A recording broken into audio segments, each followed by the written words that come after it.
There comes a time when you have to choose between turning a page or just closing the book. There comes a time when what is needed is not just rhetoric, but boots on the ground. There comes a time when the world gets quiet, and the only thing left is your heart. The fact is that ours is the first generation that can look disease and extreme poverty in the eye, look across to Africa, and say this and mean it. We do not have to stand for this. A whole continent written off. We don't have to stand for this. The poor man is not he who is without a cent, but he who is without a dream. But I, being poor, have only my dreams. I have spread my dreams under your feet. Tread softly, because you tread on my dreams. We think that sometimes that poverty is only being hungry, naked, and homeless. The poverty of being unwanted, unloved, and uncared for is the greatest poverty. We must start in our homes to remedy this kind of poverty. The most terrible poverty is loneliness and the feeling of being unloved. Poverty is like punishment for a crime you didn't commit. Poverty is death in another form.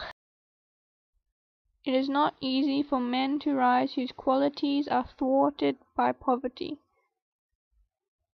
Extreme poverty is the best breeding ground on earth for disease, political instability, and terrorism. When the rich make war, it's the poor that die.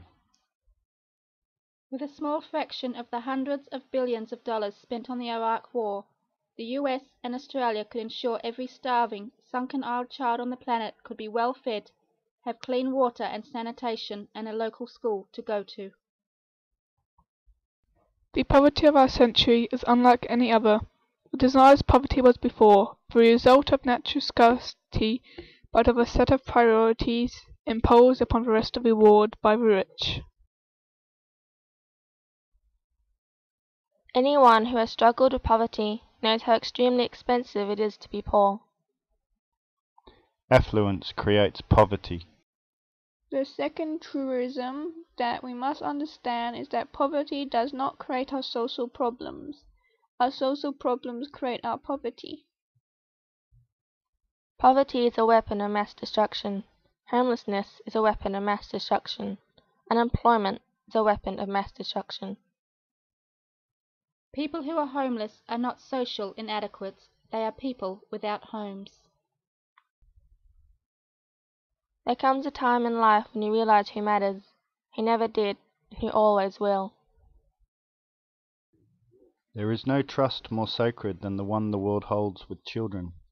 There is no duty more important than ensuring that their rights are respected, that their welfare is protected, that their lives are free from fear and want, and that they can grow up in peace. It is a poverty to decide a child must die so you may live as you wish. In serving the best interests of all children, we serve the best interests of all humanity. The forgotten world is made up primarily of the developing nations, where most of the people, comprising more than 50% of the world's total population, live in poverty, with hunger a constant companion and fear of famine a constant menace. The world is very different now. The man holds in his mortal hands the power to abolish all forms of poverty and all forms of human life. Wars of nations are fought to change maps, but wars of poverty are fought to map change. In a country well governed, poverty is something to be ashamed of. In a country badly governed, wealth is something to be ashamed of. Where justice is denied, where poverty is enforced, where ignorance prevails, and where any one class is made to feel that society is an organized conspiracy to oppress, rob, and degrade them, then neither persons or property will be safe. Wealthy men can't live in an island that is encircled by poverty. We all breathe the same air. We must give a chance to everyone, at least a basic chance. Life's misfortunes, isolations, abandonment, poverty are battlefields which have their heroes, obscure heroes sometimes greater than the illustrious heroes. There comes a time when you have to stand up and be counted. We think of violence as being conflict and fighting and wars and so forth, but the most ongoing horrific measure of world violence is in the horrible poverty of the third world. Once you've experienced third world poverty, you're really changed forever. If you're at all open to it, because we are all united in our common humanity, and we are so made as to feel something for people that are in pain, it is not possible to be human and to be unaffected by what you see in the third world.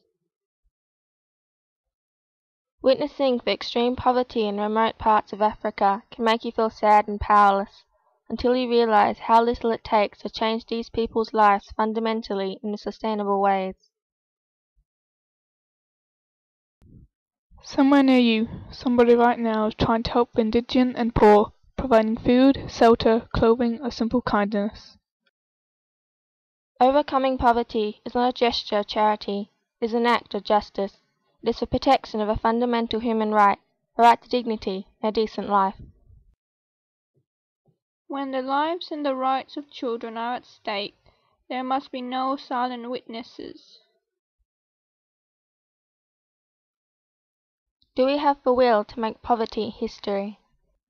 Let us work in partnership between rich and poor to improve the opportunities of all human beings to build better lives.